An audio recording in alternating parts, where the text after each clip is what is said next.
All right, today we are going on a bit of a whirlwind tour through 2,000 years of man-made financial disasters.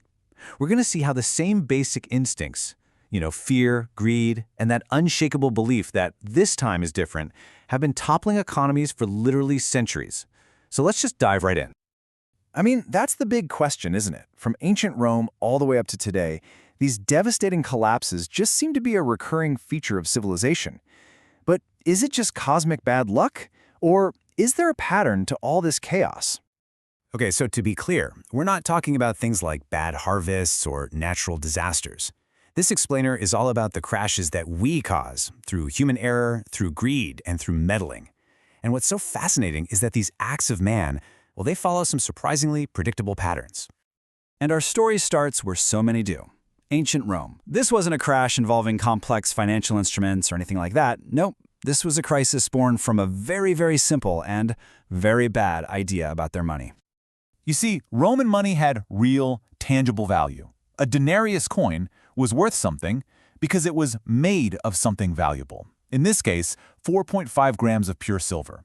It wasn't just a symbol of worth, It was the worth itself, right there in your hand. But here's the fatal flaw. The emperors figured out that if they needed more cash for, say, a war or some big building project, they could just stretch their silver supply. They'd mint new coins, but they'd secretly mix in cheaper metals, which meant less silver in each coin, all while insisting its value was exactly the same. Does that sound a little bit like just printing more money? Because it is. And the result? Well, you can see it right here. Over just 1 century, the denarius coin went from being 75% pure silver to basically a bronze coin with a thin silver wash, just 0.5% silver. The Emperor Diocletian tried to fix the massive inflation this caused with price controls, but that just backfired, creating a black market and making everything way, way worse. So what's the takeaway? Confidence just evaporated. This currency debasement led to an estimated inflation rate of 15,000%.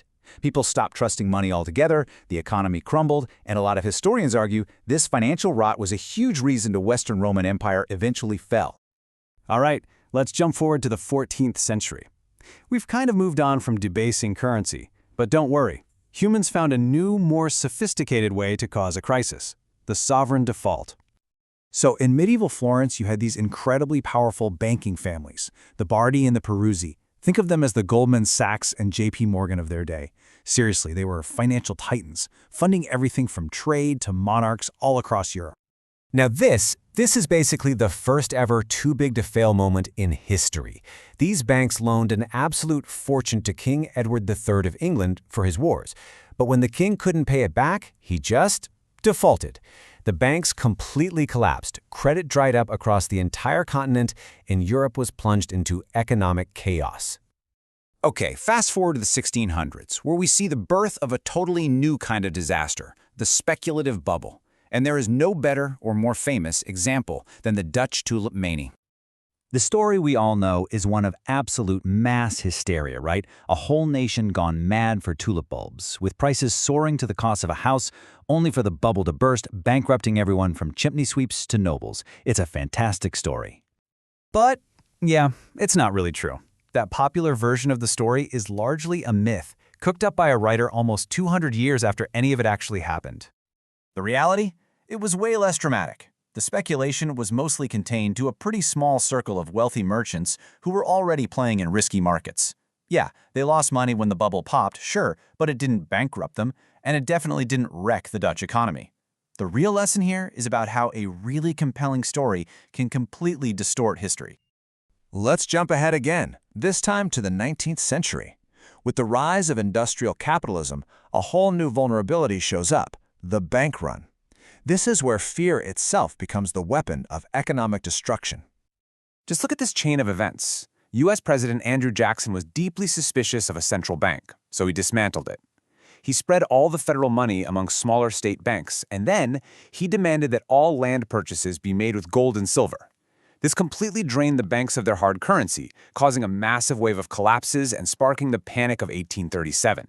It was a crisis born directly out of political ideology. And the pattern just kept repeating itself. 40 years later, the Long Depression hit.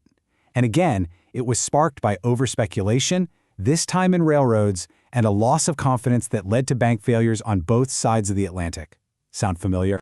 All of this history, the currency debasement, the defaults, the speculation, the bank runs, it was all just a warm-up act for the two titans of economic collapse, the Great Depression and the 2008 financial crisis.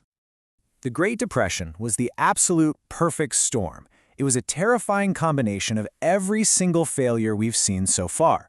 You had the speculative mania of the Dutch craze, but this time it wasn't tulips, it was the entire Wall Street stock market.